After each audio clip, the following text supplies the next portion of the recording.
정부에서 지침을 내려오기를 예배 때 찬송하거나 설교할 때 마스크를 쓰라고 좀 살살 했으면 좋겠다. 그래서 제가 마스크를 쓰고 있습니다. 그런데 하나님의 말씀을 전하는 이 시간에는 제가 이걸 벗겠습니다. 대신에 살살 말하겠습니다. 뉴욕의 콜롬비아 프레스비테리언 하스피탈 병원이죠. 이 병원 현관에는 이러한 말이 새겨져 있답니다. 치유는 지극히 높은 이로부터 온다. 병원 현관에 새겨진 말이니 육신의 병을 치유하는 것은 하나님께로부터 온다는 그러한 고백일 것입니다. 그러나 육신의 병뿐 아니라 모든 인간관계, 사회와 단체, 그리고 국가의 문제까지도 치유는 말이죠, 하나님께로부터 옵니다. 정치인으로부터, 의사로부터 오는 게 아닙니다. 하나님께서 그 거대하면서도 섬세한 손길로 우리를 어루만지실 때 생각지 않은 곳에서 기대치 못한 이로부터 우리에게 치유가 일어날 줄로 믿습니다. 오늘 주일 아침 방금 전 우리가 고백한 그대로 내 마음의 소원대로 허락하시고 내 모든 계획을 이루어 주시기를 원하노라 한 것처럼 주님께서 우리의 마음의 소원, 이 나라의 안정과 발전을 위해 거대한 손길로 우리를 치유해 주실 줄로 믿습니다. 며칠 전에 어느 분이 제게 카톡으로 보내준 것입니다. 우리나라에 있는 이 코로나 바이러스는 좀 이상하다고 합니다. 다른 나라에서는 그런 모습이 없는데 우리나라에서는 유독 이런 모습들이 보이고 있답니다. 진짜인지 유머인지는 잘 모르겠는데 그리 심각하게 듣지는 마십시오. 대한민국에 있는 코로나 바이러스는 자살한 서울시장 추종자들 모임에는 전파가 안 되고 정부 추종 민주노총 모임에도 전파가 안 되고 만여 명의 의사들이 모여 데모하는 데서도 역시 전파가 안 되고 인천공항으로 수천 명 입국한 중국인들에게도 역시 전파가 안 되고 술집에서도 전파가 안 되고 클럽과 룸사롱에서 비비고 온갖 짓 다 해도 전파가 안 되고 100만 명이 활개치던 해수욕장에서도 전파가 안 될 뿐만 아니라 콩나물 전철 안에서도 전파가 안 되며 공무원들 사무실에서 마스크 안 쓰고 일해도 전파 안 되고 에버랜드에서 수만 명이 모여서 노는데도 전파가 안 된답니다. 그런데 희한하게도 교회에서는 전파가 아주 잘 되고 나라 살리자고 하는 집회에서도 전파가 잘 될 뿐만 아니라 대통령이 싫어하는 사람들에게는 전파가 너무나도 잘 되고 있답니다. 정말 이게 희한한 코로나 바이러스라고 합니다. 유머일 겁니다. 그러기에 최근에는 너무 다양하게 퍼져나가서 사회격리 3단계로까지 격상되어 가고 있는 형편입니다. 더 이상 쉬쉬할 수가 없는 거죠. 그래서 결국 사회 모든 모임과 만남에 제재를 할 수밖에 없는 상황에 이르게 됐습니다. 그 와중에 교회는 현장 예배를 못 드리게 되므로 이로 인해서 한국교회는 심각한 위기감을 느끼고 있을 뿐만 아니라 매우 심각한 분열과 갈등의 모습까지 보이고 있습니다. 교계 지도자들의 어떤 정치적인 소신이 다른 것으로 인한 것은 그렇다 치더라도 교회의 본질에 대한 갈등이 심화되고 있습니다. 비대면 예배를 강조하다 보니 예배의 장소에 대한 갈등이 무엇보다 심합니다. 예배가 무엇이냐라고 하는 갈등이 생기고 있습니다. 예배 공동체인 교회는 어떠한 일이 있어도 교회에 모여서 현장 예배를 드려야 한다는 분들과 위험하니 비대면 영상 예배로 해야 한다는 분들과의 갈등이 위험 수위를 넘나들고 있습니다. 이건 마치 일제강점기 때에 신사참배를 했느냐 안 했느냐로 싸우던 모습과 비슷한 양상으로 갈 정도입니다. 예배에 목숨을 걸어야 할 목사가 현장 예배를 안 드린다니 그게 목사냐 하면서 어용 목사 변질된 교회라고 손가락질 하기도 하고, 집에서 영상 예배 드리는 교인들을 향해서 나약한 교인들이라고 비난하기도 합니다. 반면에 전염성이 매우 무서우니 잠시 동안 사회를 위해서 참자는데 그걸 못 참느냐고 현장 예배를 고집하는 사람들을 향해서 바리새인들 같다고 비난하는 그런 목사와 성도들도 참 꽤 많습니다. 자, 예배 어떻게 해야 할까요? 분명한 것은요, 어떠한 경우에도 예배는 드려야 합니다. 그 참혹한 박해와 탄압 시기에도 예배를 드리기 위해서 성도들은 공동묘지에서 땅을 파고 땅속으로 들어가기도 했습니다. 거기서 수백 년간 예배를 드렸죠. 그것이 로마의 카타콤이야 터키의 갑바도기아 예배터입니다. 지금도 북한에서는 집안에서, 산속에서, 무덤가에서 은밀히 모여서 예배를 드리고 있을 정도입니다. 그야말로 목숨을 걸고 예배를 드리고 있습니다. 몇 해 전에 라오스 선교지를 찾아갔을 때에도 예배 드릴 시간이 되니 그 더운 날씨에도 창문을 닫고 커튼을 치고 찬송도 크게 못 부르고 숨 넘어갈 듯한 소리로 예배를 드렸습니다. 우리 그리스도인들에게 있어서 예배는 말이죠, 이건 생명입니다. 며칠 전에도 어떤 노 권사님께 전화를 드렸더니 현실을 아주 탄식하십니다. 예배, 신앙의 자유를 찾아 북에서 목숨 걸고 피난 내려와 여태까지 그 독재 정권 시절에도 교회에서 예배 드리며 오늘까지 살아왔는데 예배를 못 드리게 한다니 이게 말이 되느냐고 아주 흥분을 하십니다. 맞습니다. 예배는 드려야 합니다. 무슨 일이 있어도 성도들은 하나님께 예배 드려야 합니다. 예배를 못 드리면, 아니 예배를 안 드리면 그 신앙은 죽습니다. 그런데 현실적인 문제가 있죠. 어디서 드릴 것인가? 공개적으로 드러내놓고 드리기 어렵고 요즘처럼 전염병으로 인해 공개적으로 모이기 힘들 때 어디서 드릴 것인가? 비대면으로 계속 집에서 영상으로 예배 드려도 과연 되는 건가? 그런 겁장애 같은 예배를 하나님께서 받아주실까? 갈등들이 많이 생기고 있습니다.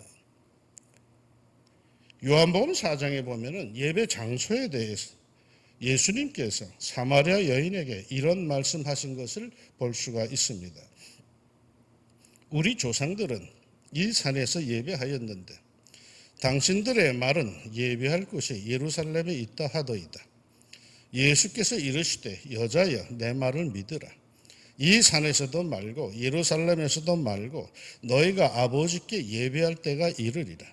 너희는 알지 못하는 것을 예배하고 우리는 아는 것을 예배하노니 이는 구원이 유대인에게서 남이라. 아버지께 참되게 예배하는 자들은 영과 진리로 예배할 때가 오나니 곧 이때라. 아버지께서는 자기에게 이렇게 예배하는 자들을 찾으시느니라. 하나님은 영이시니 예배하는 자가 영과 진리로 예배할지니라. 예배 장소에 대해 예수님 당대에 두 견해가 있었습니다. 정통 유대인들은 자기네 성전이 있는 예루살렘에서 드려야 한다 했고, 밀려난 사마리아 유대인들은 자기네 성전이 있는 자기 동네 그리심산에서 드려야 한다고 했습니다. 그래서 사마리아 여인은 어디서 예배를 드려야 맞느냐고 예수님께 묻습니다. 이에 예수님의 대답은요, 당연히 예수님도 정통 유대인이기에 예루살렘이라고 했을까요? 외로운 사람들, 밀려난 사람들을 위해서 사마리아라고 했을까요? 천만의 말씀입니다. 예루살렘도 아닌 사마리아도 아닌 곳에서 예배 드릴 때가 온다고 선포하십니다. 어딜까요? 온 천하 하나님의 백성이 있는 곳은 그 어디서나 말이죠. 반드시 우리 교회에서만 예배 드려야 하는 것은 아닙니다. 예수님은 그걸 말씀하십니다. 예루살렘 교회여야 한다고요? 천만에요. 사마리아 교회여야 한다고 웃기는 소리야. 예루살렘도 아닌 사마리아도 아닌 곳에서 예배 드릴 때가 온다. 다시 말해서 어디서나 예배 드릴 수 있다. 다만 조건이 하나 있다. 그게 뭘까요? 장소가 문제가 아니라 어느 곳에서 드려지든 예배가 예배되기 위한 필요 충분 조건이 있는데 그게 뭘까요? 예수님이 말씀하셨습니다.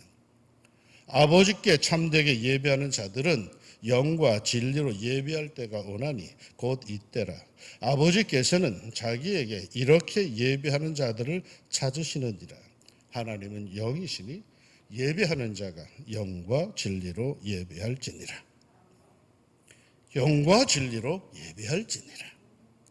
찬송이 드려지고 기도와 헌금이 드려지고 설교가 선포되고 성도의 교제가 이루어지면 예배이다? 아닙니다.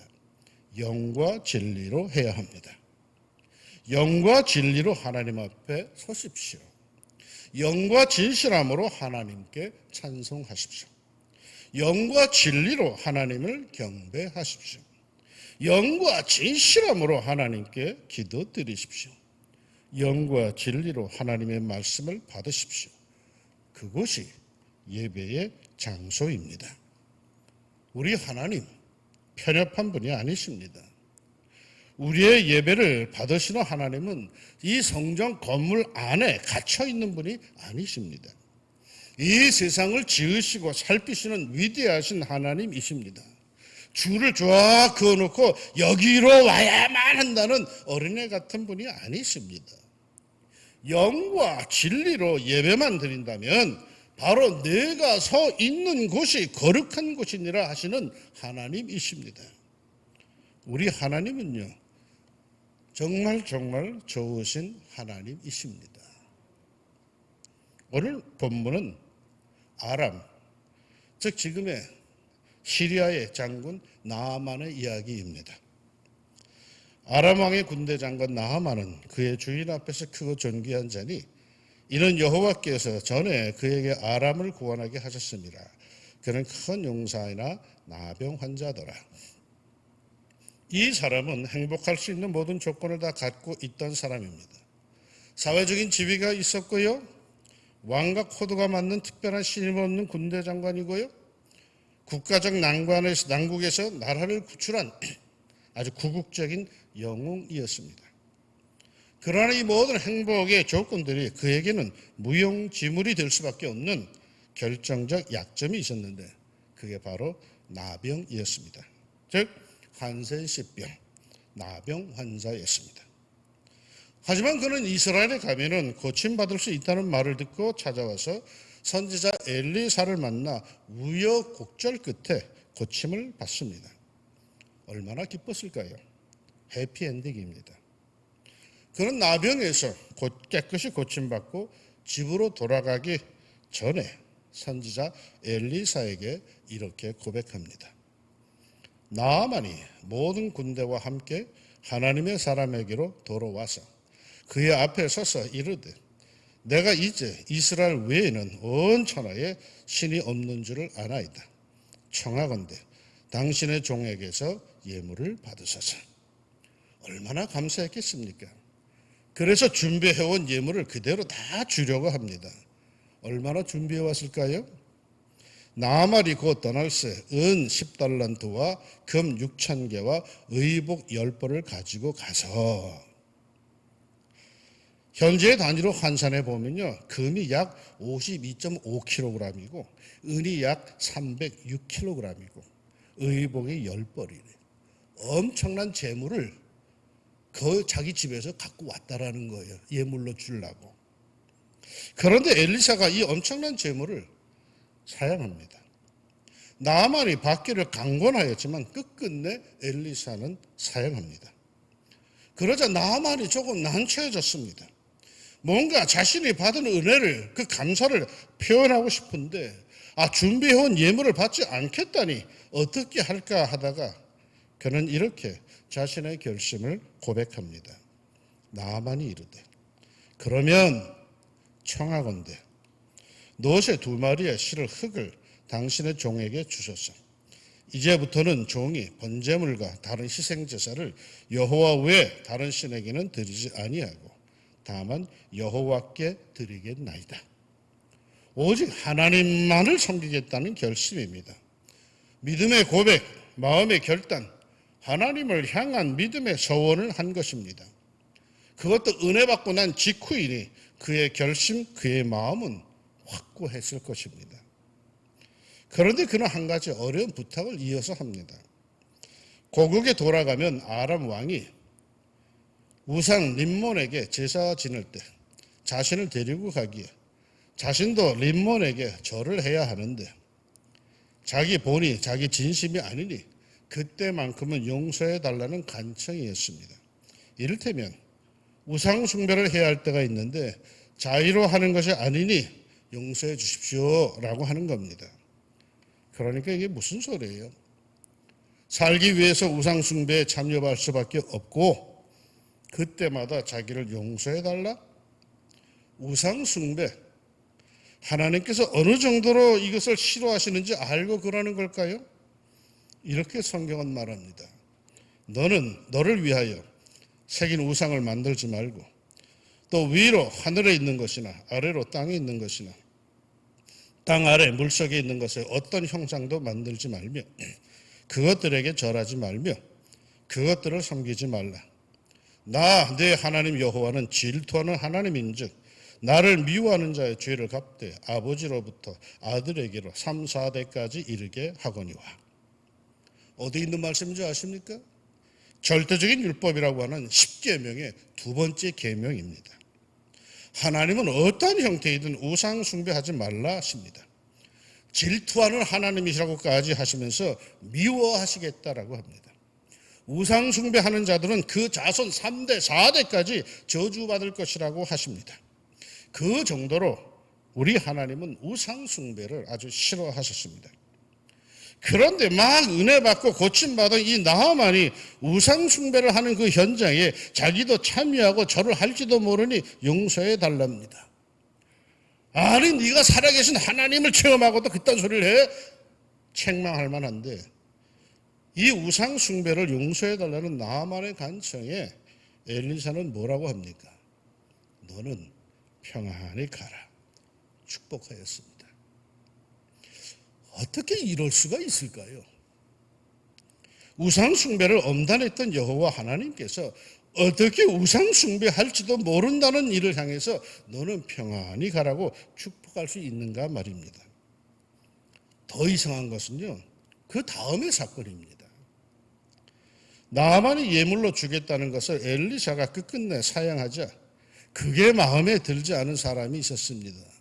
엘리사의 종 게하시입니다. 스승의 태도가 마음에 영 안 들어. 그래서 스승 몰래 나만 일행을 뒤쫓아갑니다. 그리고 거짓말을 해서 은 2달란트와 옷 2벌을 받아 몰래 갖고 돌아옵니다. 두 사환에게 지우게 했다는 것으로 보아서 게하시로서는 평생 먹고 살 한 몫을 챙긴 것입니다. 이런 게하시를 향해 엘리사가 진노합니다. 지금이 어찌 은을 받으며 옷을 받으며 감난원이나 포도원이나 양이나 소나 남종이나 여종을 받을 때이냐 하면서 폭발합니다. 그러므로 나하만의 나병이 내게 들어 내 자손에게 미쳐 영원토록 이르리라 하니 게하시가 그 앞에서 물러나오매 나병이 발하여 눈같이 되었더라. 무서운 하나님이십니다. 그런데 좀 이상하죠? 그렇게 너그럽고 이해심이 많은 하나님이신데 이 부정에 대해서는, 거짓에 대해서는 분명하십니다. 그냥 모른 체 하실 만한데 하나님은 그런 불의에 대해서 아주 엄하십니다. 찾으십니다. 그러나 당신을 향한 모욕, 우상 숭배에 대해서는 이해해 주시고 관대하십니다. 여러분, 성경은 우리에게 뭘 말해주는 걸까요? 하나님은요, 부정과 불의에 대해서 아주 엄하십니다. 왜요? 거긴 진실이 없습니다. 성경이 없습니다. 위선과 거짓과 탐욕뿐입니다. 순 내로남불뿐입니다. 그러나 하나님을 향한 섬김, 예배에 대해서는 그에게 진실과 영이 있다면 그 본심을 받아 주십니다.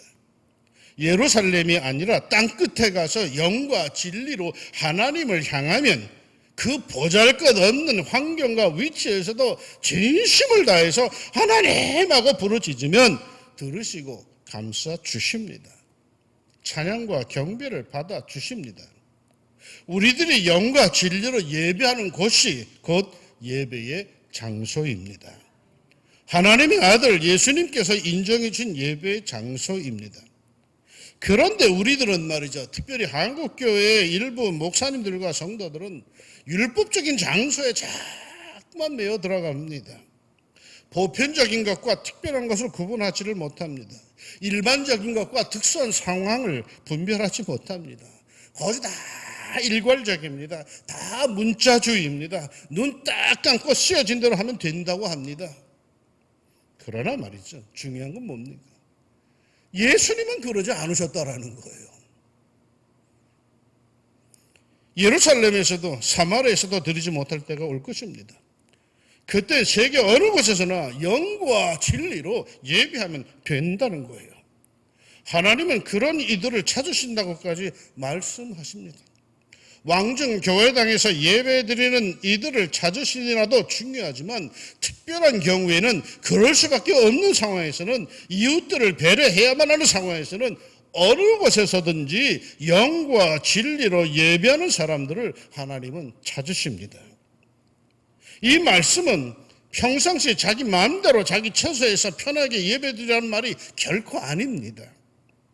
교회에 나올 수 있음에도 귀찮아서 핑계를 대며 하나님은 뭐 어디나 계시지 그래서 집에서 영과 진리로 예배드리겠다라고 하는 것은 이건 속보이는 자세이죠. 아무런 하나님께서 그 속을 말이요, 그 진심을 모르시겠습니까? 그렇습니다. 현장 예배가 제한된 것이 벌써 7개월이 지나갑니다. 작은 교회들, 개척교회들은 매우 큰 어려움을 지금 겪고 있습니다. 우리 교회도 어려움이 보이기 시작합니다. 특별히 재정의 어려움들, 마이너스를 당하는 형편입니다. 그러나 그럼에도 그 물질 때문에 영과 진리로 예배하는 것을 폄하할 수는 없습니다. 교회가 언제부터 물질 때문에 좌지우지 되었습니까? 그럴 수는 없죠. 교회는 교회로서 당당해야 합니다. 예수님의 마음으로 굳게 서야 합니다. 여러분, 오해하지 마십시오. 예배는 절대적으로 드려야 합니다. 예수님은 예배를 드리지 말아라 하시는 게 아닙니다. 예배는 드려야 합니다. 그러나 장소 문제로 싸우지 말고 어디서든 영과 진리로 드려야 한다라는 것입니다. 하나님 사랑, 이웃 사랑, 이 두 명제를 신앙의 기둥으로 삼고 있는 사람들이 교회 아니에요? 그러니 예수님 말씀대로 우린 그리 살아야 되는 거예요. 우리가 섬기는 하나님, 우리 하나님은요, 편협한 하나님이 아니십니다. 부득이한 것을 다 아십니다. 그래서 우리 자신이 스스로 죄성해서 하나님 앞에서 어쩔 줄 몰라 할 때 하나님은 그러십니다. 평안히 가라. 너무 걱정하지 말라십니다. 이 시간 집에서 이 말씀을 듣고 보고 있는 여러분은 지금 강의를 듣고 있는 게 아닙니다. 여러분은 지금 토크쇼를 보고 있는 것도 아닙니다. 여러분은 지금 살아계신 하나님, 영과 진리로 예배하는 자를 찾으시는 하나님께 예배하는 예배자이십니다. 영과 진리로 드리는 예배를 통해서 좋으신 우리 하나님으로부터 은혜와 평강이 여러분과 여러분의 가정에, 자녀손들에게 늘 넘쳐나기를 우리 주님의 이름으로 축원합니다. 기도합시다. 사랑하는 주님, 한국교회는 지금 심한 갈등을 겪고 있습니다. 첨예한 신앙적 고집이 두 부류가 부딪히면서 서로를 정죄하면서 갈등 빚고 있습니다. 사회에서는 이것을 바라보면서 교회에 대해서 그렇게 좋은 시선도 갖고 있지는 않습니다. 하나님, 이러할 땐 예수님이 뭐라고 그러셨는지 거기에 주목하게 하시고, 누가 뭐라고 해도 예수님께서 말씀하신 대로 따라가고 결단할 수 있는 저희들이 되게 하여 주옵소서. 참 좋으신 하나님을 섬기는 저희들인데 그 좋으신 하나님을 편협한 하나님 만들지 않게 해주시고, 큰 하나님 그대로 따라갈 수 있는 참으로 호연지기의 성도들이 되게 하여 주시사 이 어려운 때를 잘 극복하여서 세상이 교회에 기대어 올 수 있는 기둥 같은 삶을, 기둥 같은 역사를, 그런 권세를 가질 수 있는 저희들이 되게 하옵소서. 오늘도 하나님 각 가정에서 영과 진리로 예배를 드린 사랑하는 왕중 가족들에게 주님 평강을 베풀어 주시사 너는 평안히 가라 우리에게 축복하여 주시옵소서. 예수님의 이름으로 기도합니다.